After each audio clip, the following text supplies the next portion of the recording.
Bass Raider Swimbaits. Look at all these things. Does he ever use them? I actually do, guys. I know I'm always finesse fishing, but I do have swim baits, and I wanted to show you my little collection here of stuff I have. Something I threw quite a bit actually before I started doing the YouTube, and I did catch a few, but just because I wanted to catch lots of fish, just finesse fishing a lot, you know. But I wanted to show you some stuff. Okay, here's my collection. Here, one of the first ones I ever bought was the 9-inch stepper tail. That's the Optimum Baits. And then recently, for all these trout stocks and people doing so good on striper, I got the G-Rat Papa Pete, which is a 10-inch, pretty heavy little glide. I got these two Savage Gear. Actually just got the rainbow trout, but they accidentally sent me that one on Amazon, so I actually got 2 for 1. Worked out. But again, a 10-inch, pretty heavy bait. And then going to the 6 to 7-inch soft baits, your classic Hud. Again, the Savage Gear, the little stinger. And then the mag drafts, which I think this is the first one I ever bought, was the Baby Bass mag draft. And then I have the rainbow trout looking one. And then I got this on Swimbait Universe used. The tail is ripped. I've thrown a little bit, the eyes are out. I know it's a good weedless bait. Just kind of swims weird. I really need to get a new one. It's the Citizen, the 7-inch.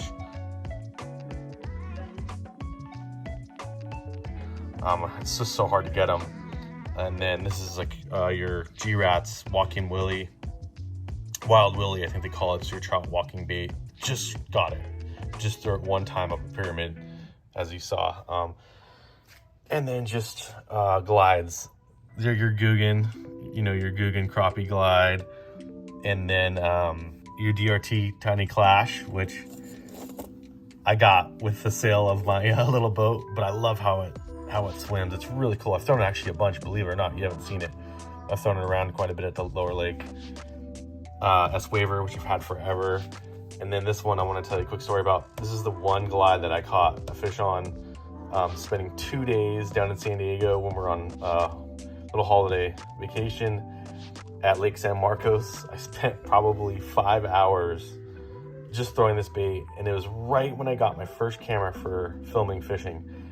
I literally, 2 days, no bites, the camera dies. The second day, right before I'm about to leave, boom, bass smashes it. And I catch, this is like a 2-something pounder. But it was my first glide bait fish. Obviously didn't have it on camera. I was just starting to record for the YouTube. And that was actually one of the reasons why I was like, I have to get better cameras. I want to record, I don't want to miss that stuff. And then I did right after catching that bass on this bait. And then I don't have a ton of the bluegill stuff, just the, what do you call it? The Ganarol. Just like a green sunfish kind of, and then this little guy, just a little soft one. Obviously you see a depth 175, which I got a few years ago. I've thrown it from the shore quite a bit. Kind of swims a little weird because the lip in the front. I know you guys are probably pros on this stuff.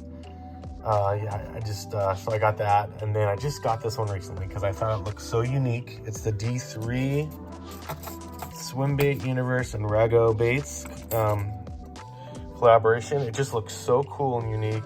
Definitely want to incorporate this, you know.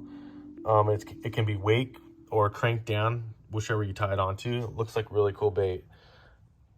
And that's pretty much my swim bait collection. Let me show you the rods now and what I have tied on and what I'm going to be throwing a lot. One last little bait I forgot to talk about was a little live target, little shad. I actually caught a nice bass on this from the shore. And it totally got torn up. I had to re-glue the head and the fins ripped off, but I actually did catch one on this one too. All right, here's my first setup. I've had this forever. It's just a flipping stick, 7-1, heavy, you know, 3/8 up to 1.5 ounces. This is just something for those little bit smaller swim baits, kind of what I first started out with, what I did catch my one glide fish on. I just have a little Hud on here with a little stinger hook too. This is something I really am going to be committing as far as soft bait. I really want to throw the Hud quite a bit. Just an Origin 13 Fishing. I've had this reel forever. It's got braid with a leader, I think 20-pound leader on it.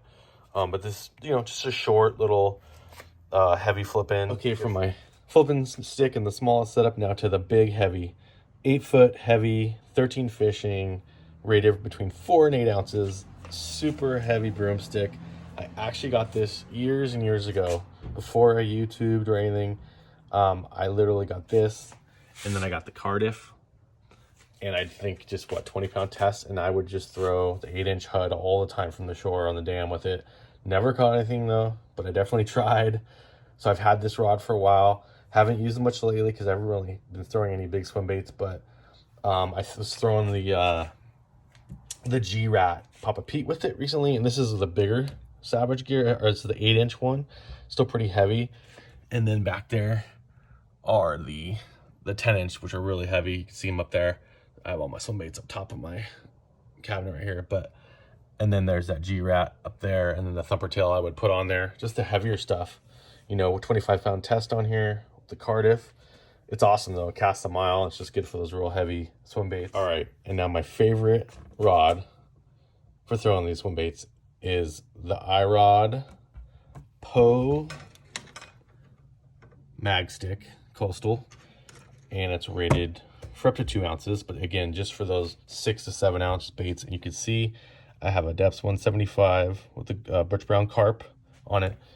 The Daiwa, I think it's a 300 series braid with just actually a 17-pound leader. T over at Fish Shawl got me this setup. He recommended this for these baits. And you know, he even said try to downsize your line a little bit, don't go too heavy, you know, the lightest you can go. So I put 17 on it, and this thing is so freaking sweet. It casts so far. I don't know what it is, especially with that Daiwa reel. It is just like a breeze to throw these swim baits. I just recently got this depths. I'm gonna really commit to this color. I know it's a color it does really great at the lower lake. There's tons of carp in there, and I am not gonna buy, you heard me say it here, I'm not buying a depths 250 until I start catching some fish on these swim baits. I'm not gonna spend the money. I'm gonna put in the time, probably mostly just throwing like one glide and a little bit of a soft bait, mixing it up within regular fishing too. I just want to commit, you know, this year to throwing some of these swim baits a lot more. I want to just put it into the mix more, and I'm just searching for that big fish still. I'm still sitting on like a 5-something pound largie PB at the lower lake from a few years ago, and you know, we've done good lately. I've caught a 9-pound striper, 7-pound catfish a few years ago, but just looking for that big largie. So definitely want to commit to throwing this stuff a little bit more. All right guys, those are my swim baits and my swim bait setups. Believe it or not, I actually have a couple things to throw, but hopefully be on the lookout for some better videos doing some swim baiting.